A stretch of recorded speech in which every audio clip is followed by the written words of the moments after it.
स्वागत है आपका आज की क्लास में।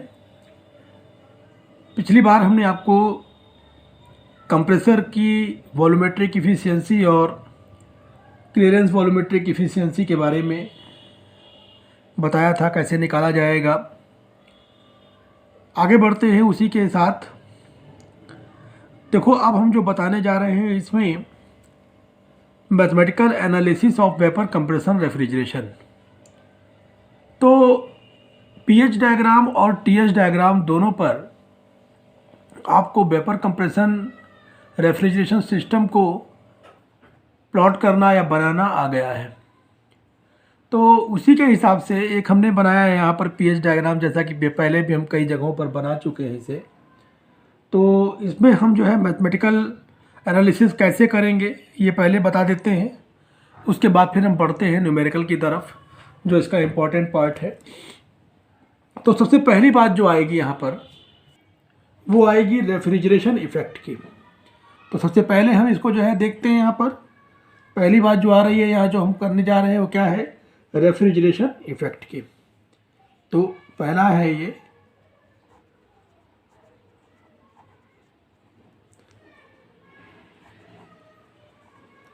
Refrigeration effect. कैसे निकालेंगे, क्या होता है। देखो, यहाँ से यहाँ तक चूँकि इवेपोरेटर में जा रहा है, ये एंथैल्पी चेंज हो रही है, यहाँ से यहाँ तक एंथैल्पी चेंज हो रही है। तो उस केस में H2 माइनस H1 जो हो जाएगी, ये हो जाएगी रेफ्रिजरेशन इफ़ेक्ट कहलाएगा। तो ये यहाँ पर हो जाएगा ये Q इवेपोरेटर भी इसको कह सकते हैं। जो इवेपोरेटर के अंदर उसने हीट को रिजेक्ट किया, वही उसने रेफ्रिजरेशन इफ़ेक्ट प्रोड्यूस किया। तो जो एंथैल्पी चेंज हुई H2 माइनस H1, ये जो एंथैल्पी चेंज आई, यही एंथैल्पी जो होगी किलो जूल पर केजी में आएगी। तो ये जो एंथैल्पी चेंज हुई वो क्या हो गई, वो रेफ्रिजरेशन इफेक्ट में आ जाएगा। मास ऑफ रेफ्रिजरेंट जो फ्लो होता है सेकंड से, यही तो निकाला जाता था। तो अगला हो जाएगा फॉर्मूला मास ऑफ रेफ्रिजरेंट का। कैसे होगा जरा ये देख लीजिए। मास ऑफ रेफ्रिजरेंट, तो मास of refrigerant MACP into delta T याद आया कि नहीं याद आया। उसी तरीके से तो यहाँ पर जो हो जाएगा, यहाँ पर चूँकि हम ये चीज़, लेकिन इस केस में क्या है कि यहाँ पर टेम्परेचर तो चेंज हो नहीं रहा है। तो टेम्परेचर जब चेंज नहीं हो रहा है तो उस केस में हम एंथैल्पी चेंज के टर्म में निकालेंगे।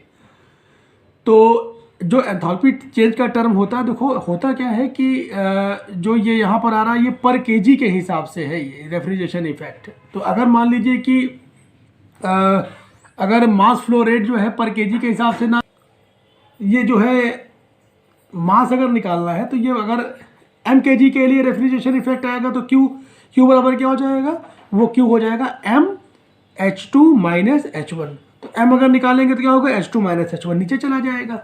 तो उसी तरीके से यहाँ पर अगर हम रेफ्रिजरेशन इफेक्ट निकालते हैं पर टन के हिसाब से, है ना, तो m मास ऑफ रेफ्रिजरेंट जो हो जाएगा, सॉरी मास ऑफ रेफ्रिजरेंट जो हो जाएगा, तो उसमें जो हो जाएगा ये आ जाएगा 14,000 अपॉन 3600 और ये H2 माइनस H1, ये चीज़ आ जाएगी।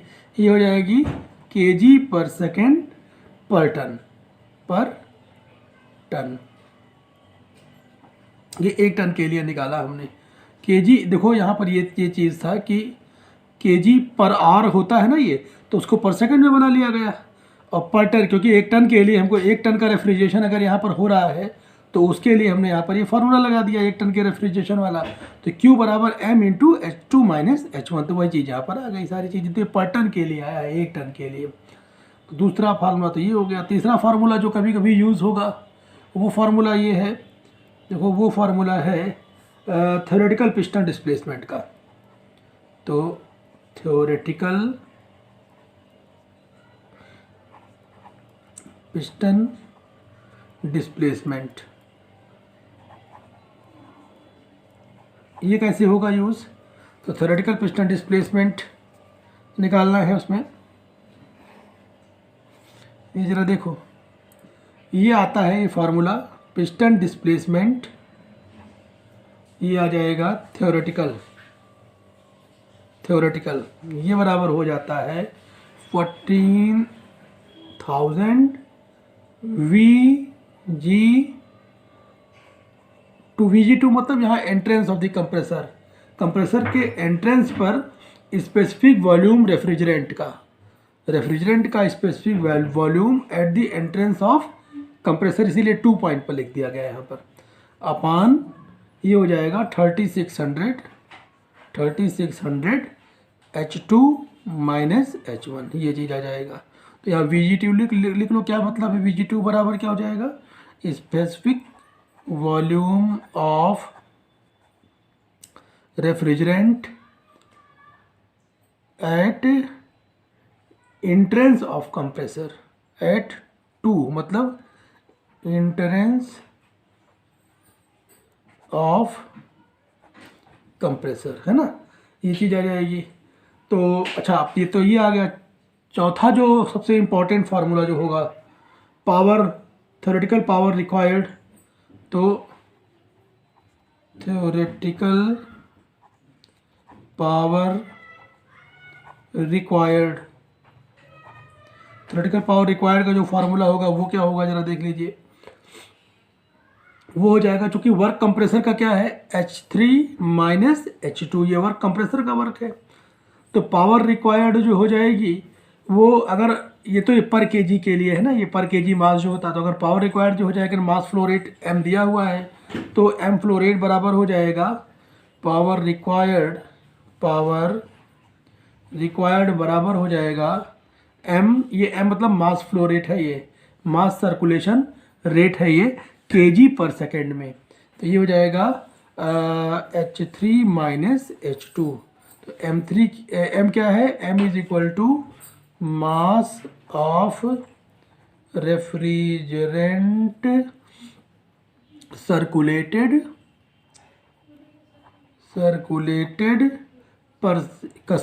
इन kg पर सेकेंड, है ना, ये चीज़ आ जाएगी। तो ये थ्योरेटिकल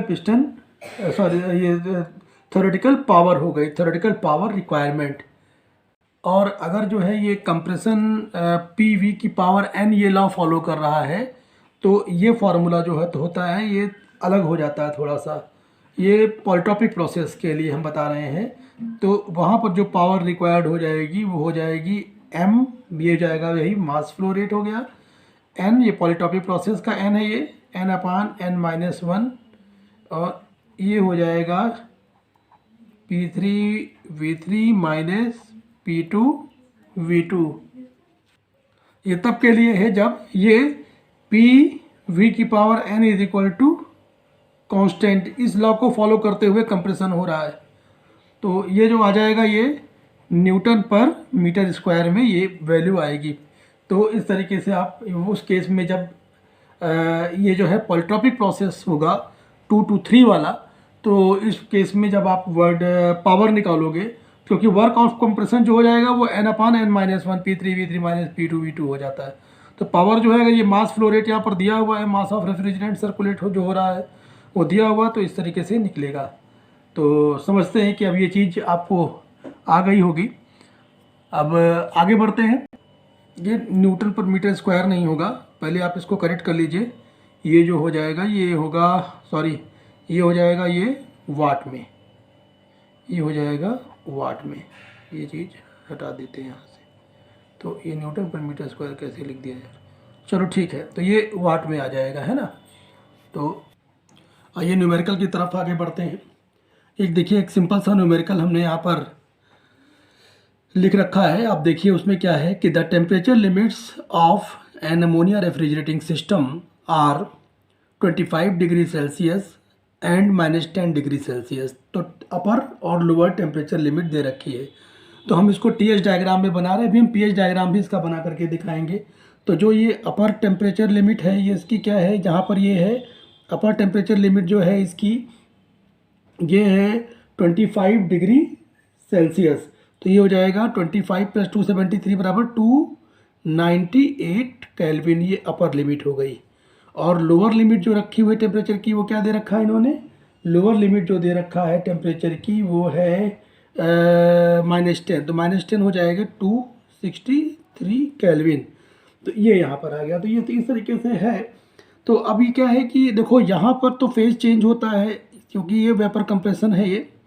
तो यहाँ पर तो आप सिंपली देख रहे हैं कि इधर ये साइकिल इधर से इधर को आ जाएगी, इधर से यहाँ पर जो होगा ये आइसेंथाल्पिक एक्सपेंशन होता है। तो एंथैल्पी कांस्टेंट रहती है ना कि एंट्रोपी।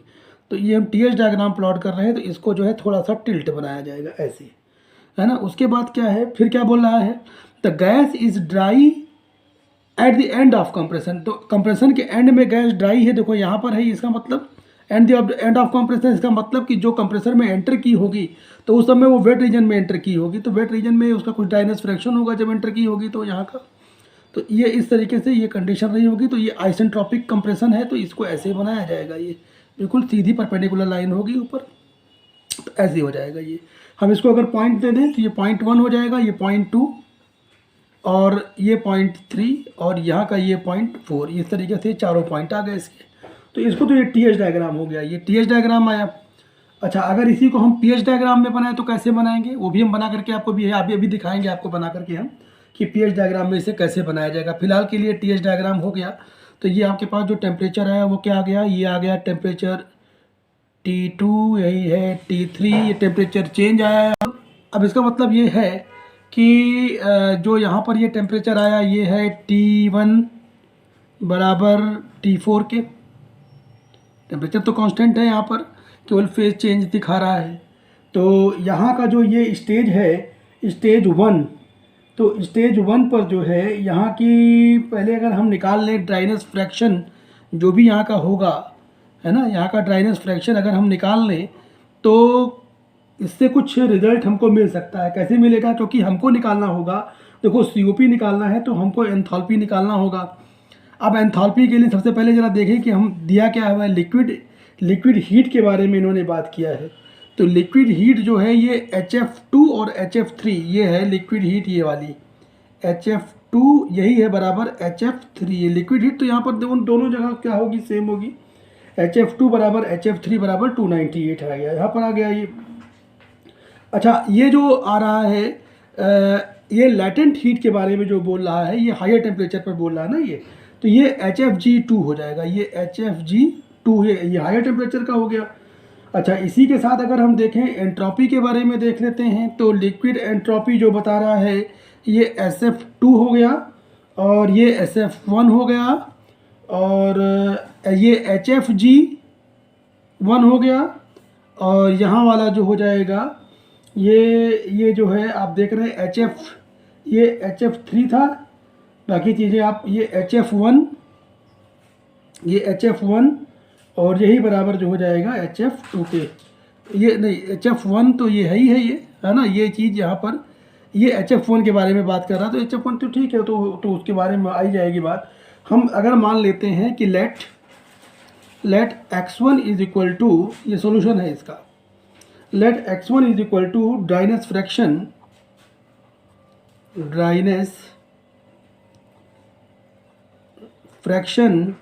एट 0.1 पर अगर मान लीजिए ये x1 इसका ड्राइनेस फ्रैक्शन है, तो उस केस में इसमें हम लगाना ये चाहते हैं कि अगर यहाँ की ड्राइनेस फ्रैक्शन हमको मिल जाए, है ना। तो अगर यहाँ का ड्राइनेस फ्रैक्शन मिल जाएगा तो उस केस में हम यहाँ की एंथैल्पी निकाल सकते हैं। यहाँ की एंथैल्पी जो आ जाएगी वो H1 बराबर हो जाएगी HF2 plus HFG HF1 plus X1 HFG1 यहाँ की हो जाएगी और यहाँ की हो जाएगी HF2 प्लस HFG2 यहाँ की एंथैल्पी हो जाएगी। दो एंथैल्पी यहाँ पर इस तरीके से कैलकुलेट कर लेंगे हम, एंथैल्पी हो जाएगी। और यहाँ की जो एंथैल्पी होगी HF3 वो एंथैल्पी जो है यहाँ पर ये जो रेफ्रिजरेशन इफेक्ट लगाएंगे, यहाँ की एंथैल्पी बराबर यहाँ की एंथैल्पी, वही एंथैल्पी जो यहाँ की होगी वही एंथैल्पी यहाँ की हो जाएगी। तो एंथैल्पी में इधर की तो कोई चेंज होना नहीं है। तो सबसे पहले हम ऐसा करते हैं कि ड्राइनेस फ्रैक्शन निकालते हैं। तो ड्राइनेस फ्रैक्शन निकालने के लिए कॉन्सेप्ट ये लगाएंगे कि जो ये कंप्रेसर में वर्क हो रहा है वो आइसेंट्रोपिक है, उसकी एंट्रोपी कांस्टेंट है। तो एंट्रोपी कांस्टेंट है तो इसका मतलब क्या हो गया कि S1 यहाँ की एंट्रोपी बराबर हो जाएगी H2 यहाँ की एंट्रोपी के। दोनों तरह की एंट्रोपी जो है क्या है, कांस्टेंट है। तो ये एंट्रोपी निकालने का फार्मूला होता है SF1 प्लस X1 HFG1 अपान T1 ये बराबर हो जाएगा SF2 प्लस यहाँ पर जो है चूँकि ड्राइनेस फ्रैक्शन तो डाई सैचुरेटेड स्टेज में, तो यहाँ तो ड्राइनेस फ्रैक्शन 1 हो जाएगा। तो चाहे आप लिखिए चाहे ना लिखिए, बात तो वही हुई, एक्स की वैल्यू 1 हो गई, तो आप नहीं ना भी लिखेंगे तब भी चलेगा वो। HFG2 अपान T2 यहाँ पर ऐसे लिख देते हैं। तो अब इधर वैल्यूज़ रखिए, अब जो वैल्यूज़ दी हुई हैं, तो HF1 की जो वैल्यू दी हुई है यहाँ पर चार्ट से आप देख करके लिखिए 0.5443 है ना, प्लस x1 निकालना है आपको, और ये HFG1 ये वैल्यू रखी हुई है यहाँ पर, ये है ना, तो ये वैल्यू रख दो यहाँ पर 1297.68 अपान टेम्परेचर जो यहाँ का है ये क्या है, ये 263। ये ध्यान रखना कि केल्विन में ही रखना है इसे, आने तो कई लोग जो है गलत कर देते हैं, तो केल्विन में, केल्विन की बजाय डिग्री सेल्सियस में ही कैलकुलेट कर देते हैं। SF2 की जो वैल्यू दी है ये दी रखी है, ये 1.1242 प्लस HFG2 ये रखा हुआ है वैल्यू, एक्स की वैल्यू तो 1 हो गई वहाँ पर, इधर ड्राई सैचुरेटेड के लिए 1166.94 अपान, और यहाँ का जो टेम्परेचर है क्या हो जाएगा 298। जब इसको सॉल्व करेंगे तो इसमें हमने सॉल्व कर लिया है इसको, तो x की जो वैल्यू आती है इसको पूरा कंप्लीट सॉल्व करने पर, कैलकुलेटर से आप सॉल्व कर लीजिए इसे, तो जो आप सॉल्व करेंगे और x की वैल्यू जब निकालेंगे तो x की वैल्यू, ये x क्या x1 है यहाँ पे ना, x1 की जो वैल्यू आप निकालेंगे वो वैल्यू आएगी 0.91, ये वैल्यू यहाँ पर आ जाएगी। तो ये वैल्यू आ गई यहाँ 0.91। तो अब हमारा काम ये है कि हम एंथैल्पी निकाल लेंगे 1 की और 2 की। तो 0.1 पर जो एंथैल्पी हम मान के चल रहे हैं वो क्या हो जाएगी H1। तो H1 बराबर होता है फार्मूला HF1, ये छोटी क्लास में आपने पढ़ा होगा थर्मोडायनेमिक्स में, फार्मूला X1 और HFG1। तो अब हम जो है वैल्यू रखते हैं HF1 की। जरा देखो जरा इसमें चार्ट में HF1 की वैल्यू कहाँ से मिलेगी, HF1 ये है रखा हुआ है, ये HF1। तो हमारे पास HF1 जो लिखा हुआ है वो है 135.37, ये HF1 हो गया। X1 की वैल्यू 0.91 आपने निकाल रखा है, और HFG1 जो है वो ये वाला है ना, ये जो वैल्यू आएगी इनटू ये हो जाएगा 1297.68, ये वैल्यू। इन दोनों को कैलकुलेट करिए, और कैलकुलेट करके आप जब आप इसको जोड़ेंगे और मल्टीप्लाई करके जब जोड़ लेंगे तो ये वैल्यू आ जाएगी 1316.26 किलो जूल पर केजी, ये वैल्यू आती है। तो H1 निकल आया। अब हमारा दूसरा काम है कि H2 निकालना। फार्मूला यही होगा यूज़। असल में हम फार्मूला जो कोफिशिएंट ऑफ परफॉर्मेंस का फार्मूला है वो हम लिए लगाना चाहते हैं कि H1 माइनस H4 या HF34 या H4 जो होगा, एंथैल्पी तो वही होगी जो यहाँ के एंथैल्पी की गैस एंथैल्पी प्रोसेस है ये वाला, ये H1 माइनस H4 या HF3 अपान कंप्रेसर वर्क हो जाएगा, ये रेफ्रिजरेशन इफेक्ट कंप्रेसर वर्क हो जाएगा H2 माइनस H1। तो हमको जो है यहाँ पर H1 मिल गया, अब H2 और मिल जाए। HF3 तो दिया हुआ है, HF3 हमारे पास कहाँ दिया हुआ है, HF3 की वैल्यू HF3 बराबर HF2, ये वैल्यू दी हुई है यहाँ पर, तो हम इसको यूज़ कर लेंगे डायरेक्ट जब हम रखेंगे वैल्यू। तो H2 की जो वैल्यू आ जाएगी, फार्मूला आपको फिर से वही थर्मोडायनामिक वाला फार्मूला यूज़ करना पड़ेगा।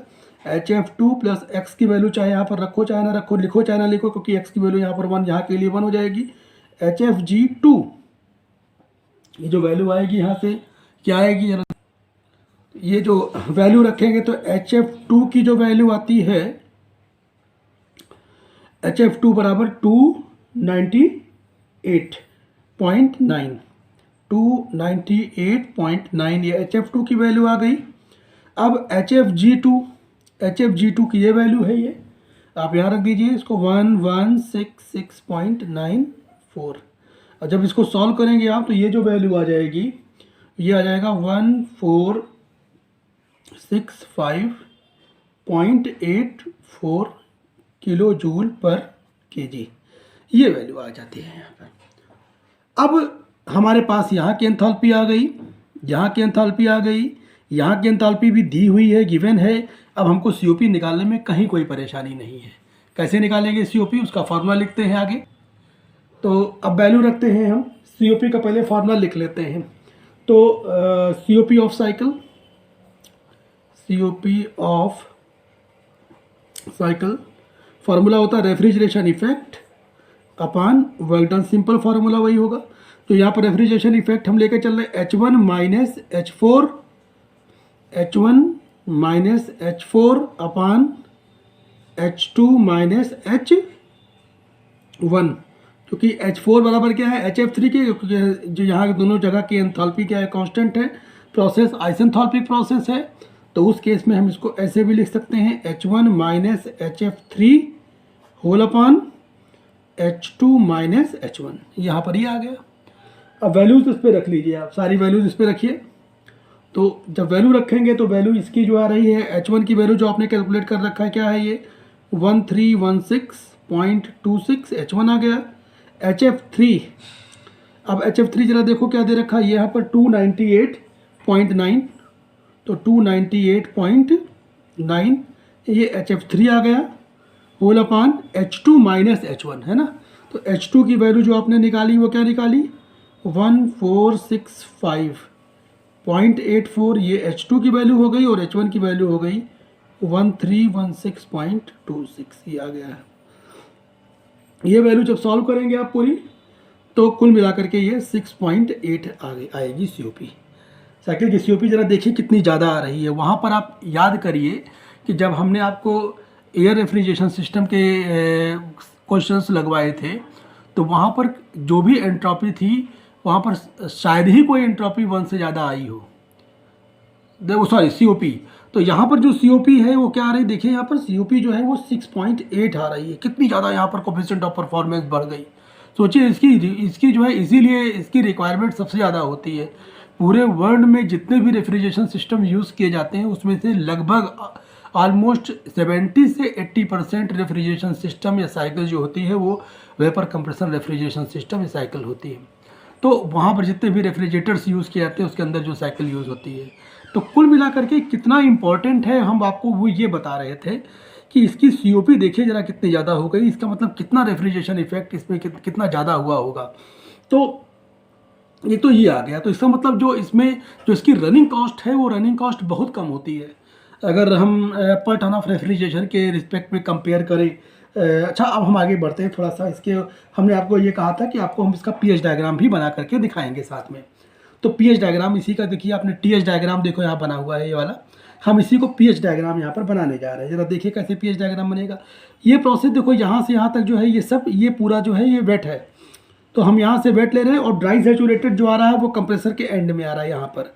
तो कंप्रेसर का एंड हम यहाँ लेकर के चलेंगे, यहाँ से यहाँ तक वेट प्रोसेस लेकर के चलेंगे। तो ये वेट प्रोसेस हो गया जी, ये आया वेट प्रोसेस। और यहाँ से यहाँ तक जो है हम चले आए कहाँ पर, ये कंप्रेसर वर्क हुआ। यहाँ से यहाँ तक ये कंप्रेसर वर्क हो गया। तो कंप्रेसर वर्क में जो आए यहाँ से 1 से 2 पर पहुँच गए, ये कंप्रेसर वर्क हुआ। उसके बाद फिर क्या हो जाएगा, हम कंडेंसर में जाएंगे। तो कंडेंसर में जब जाएंगे तो ये कंडेंसर में हीट रिजेक्शन हो रहा है भाई। ड्राई सैचुरेटेड से इधर से ये सैचुरेटेड लिक्विड रीजन में आ जाएगा। ये यहाँ से यहाँ पर आ गया 1 पे आ गया, सॉरी ये जो हो जाएगा 3 पे, ये 3 पे हम आ गए। अब प्रोसेस जो है यहाँ पर चूँकि एंथैल्पी हम दे रहे हैं, यहाँ पर क्या है ये एंथैल्पी है। तो एंथैल्पी है जब, और यहाँ पर प्रेशर है, तो यहाँ पर आइसेंथैल्पिक प्रोसेस होता है। तो यहाँ पर बिल्कुल वर्टिकल लाइन नीचे की तरफ, वर्टिकल लाइन यहाँ पर खींच दीजिए। तो ये जो 0.4 है आपको ऐसे मिल जाएगा। तो वही साइकिल जो आपको यहाँ पर मिली, ये TH डायग्राम है, ये उसका PH डायग्राम है। तो अच्छा तो ये होगा, तो इसमें जो है आप यहाँ से यहाँ तक ये देख रहे हैं, ये रेफ्रिजरेशन इफेक्ट हो गया, ये कंप्रेसर वर्क हो गया, ये कंडेंसेशन प्रोसेस हो गया, और उसके बाद यहाँ से यहाँ तक ये आइसेंथैल्पिक प्रोसेस से एक्सपेंशन हो गया, आइसेंथैल्पिक एक्सपेंशन। तो दोनों साइकिल जो है आप बना सकते हैं अगर मान लीजिए ये क्वेश्चन आपको करना है।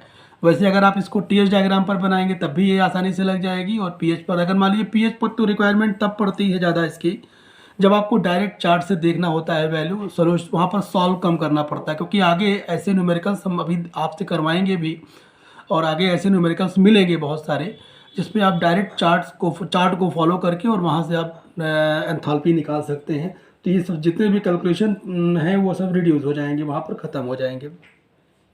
अच्छा, ये तो हुई चार्ट टीएस और पीएच डायग्राम के बारे में हमने बताया। तो पीएच चार्ट जो होगा वो तो है ही है।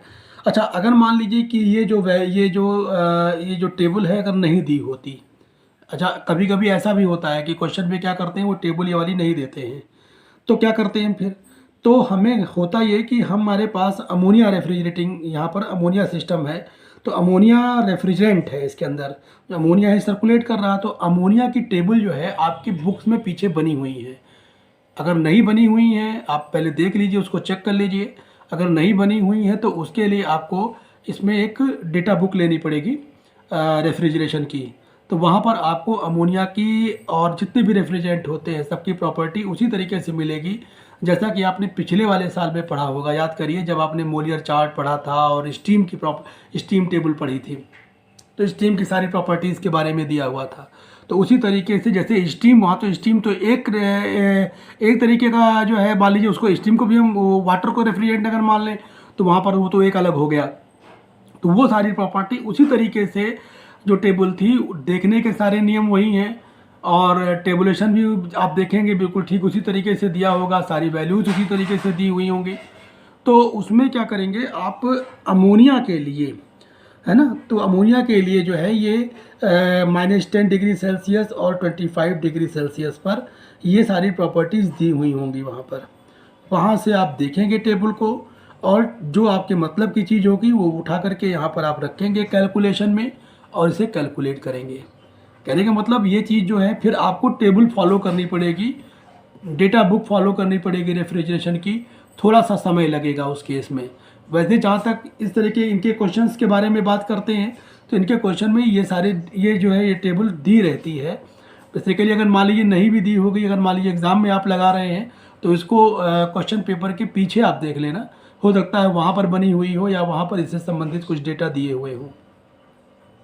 तो कुल मिलाकर के जो इसमें आई बात समझ में वो ये आई कि जो प्रोसेस होता है, अगर मान लीजिए कि सैचुरेटेड, अगर मान लीजिए ये वेट प्रोसेस है तो वेट के केस में अगर हमको यहाँ पर ड्राइनेस फ्रैक्शन पता होगा तभी हम जो है यहाँ की जो है एंथैल्पी निकाल पाएंगे। अगर मान लीजिए दोनों होता, दोनों वेट होते तो उस केस में क्या होता, एक जगह की तो हमको ड्राइनेस फ्रैक्शन देना चाहिए था, उसमें अगर क्वेश्चन न्यूमेरिकल लगाते हम, अगला अभी न्यूमेरिकल जो उठाएंगे आगे वो हम इसी पे उठाएंगे कि दोनों में क्या होगा, दोनों प्रोसेस जो होंगे मतलब कि जब रेफ्रिजरेंट कंप्रेसर के अंदर एंटर कर रहा होगा तब भी वेट होगा और जब कंप्रेसर से एग्जिट हो रहा होगा, बाहर निकल रहा होगा, तो उस केस में भी वेट होगा। तो उस केस में क्या होगा, यहाँ की एक जगह की एंट्रोपी एक जगह का ड्राइनेस फ्रैक्शन हमें दिया हुआ होगा और अगली जगह का ड्राइनेस फ्रैक्शन हम निकाल लेंगे, क्योंकि फार्मूला हमको पता है कि एंट्रोपी दोनों जगह की क्या होती है, सेम होती है। यहाँ की एंट्रोपी बराबर यहाँ की एंट्रोपी, तो दोनों की एंट्रोपी का फार्मूला यहाँ लगाएं। तो कोई एंट्रोपी वाले फार्मूले आपको याद होने चाहिए, ये पहले आपने थर्मोडायनेमिक्स में पढ़ रखे होंगे, नहीं अगर याद है तो आप अभी याद कर लीजिए, कोई बात नहीं है नहीं पढ़ा तो यहाँ से फिर आपको जो है दोनों जगह की जब तक ड्राइनेस फ्रैक्शन नहीं पता चलेगा तब तक आप एंथैल्पीज नहीं निकाल पाएंगे। और अगर एंथैल्पी यहाँ और यहाँ की मिल जाएगी तो ये वैल्यूज़ अगर चार्ट दिया हुआ है तो दी हुई होगी, ज़रूर दी हुई होगी, आप देखिएगा उसमें हम अगला क्वेश्चन लगाएंगे तो आपको समझ में सारी बातें उससे आ जाएंगी। तो उम्मीद करते हैं कि ये क्वेश्चन आसानी से आपको समझ में आ गया होगा। और ये तो बिल्कुल सबसे सिंपल क्वेश्चन हमने उठाया था कि एक छोटा सा कॉन्सेप्ट हम बता दें आपको कि लगते किस तरीके से इसके क्वेश्चन। अभी हम सारे केसेस इसके यहाँ पर हम एक्सप्लेन करेंगे। कहने का मतलब जो जब सुपर हीटिंग स्टेज में दोनों होगा, मतलब जब कंप्रेसर के अंदर एंटर कर रहा होगा वो सुपर हीटेड स्टेट में चला गया, और जब फिर उसके बाद कंप्रेशन होगा तो फिर सुपर हीटेड स्टेज में रहना ही रहना है, तब वो वाला केस भी हम करेंगे, सब कूलिंग का केस भी हम करेंगे। इस तरीके से जितने भी इसकी पॉसिबिलिटीज़ बनती हैं इस वेपर कंप्रेशन सिस्टम में, हम सबको बारी बारी से एक्सप्लेन करेंगे और सबको हम एक न्यूमेरिकल के थ्रू बताएंगे। तो इससे आपको ये होगा कि सारा कॉन्सेप्ट अच्छे से क्लियर हो जाएगा। तो किसी भी तरीके का कोई भी क्वेश्चन अगर इस पर पूछा जाता है तो आप अच्छी तरीके से उसको सॉल्व कर पाएंगे और समझ करके आप लगा पाएंगे। तो उम्मीद करते हैं कि जो ये आज का जो लेक्चर रहा होगा आपको अच्छे तरीके से समझ में आ गया होगा। और इसकी प्रैक्टिस आप करते रहिए लगातार। ये सारे क्वेश्चंस हैं अपनी जगह, एक जगह नोट करके, और इसको जो है जब तक इसकी प्रैक्टिस नहीं करेंगे, अपने आप से नहीं लगाएंगे, तब तक ये नहीं आएगा। मेन चीज़ यहाँ पर यही है कि आपको सब कुछ ये क्वेश्चन सीखना है हमसे, और फिर इसको अपने आप लगाना है। जितनी बार आप प्रैक्टिस करेंगे जितना अच्छा, तो उतना ही अच्छा आपको ये आएगा। फिर उसके बाद आप अपनी बुक से भी लगाइए, जो भी आपके न्यूमेरिकल्स बुक्स में दिए हुए हों आपकी बुक्स में, तो वो भी आप लगा सकते हैं।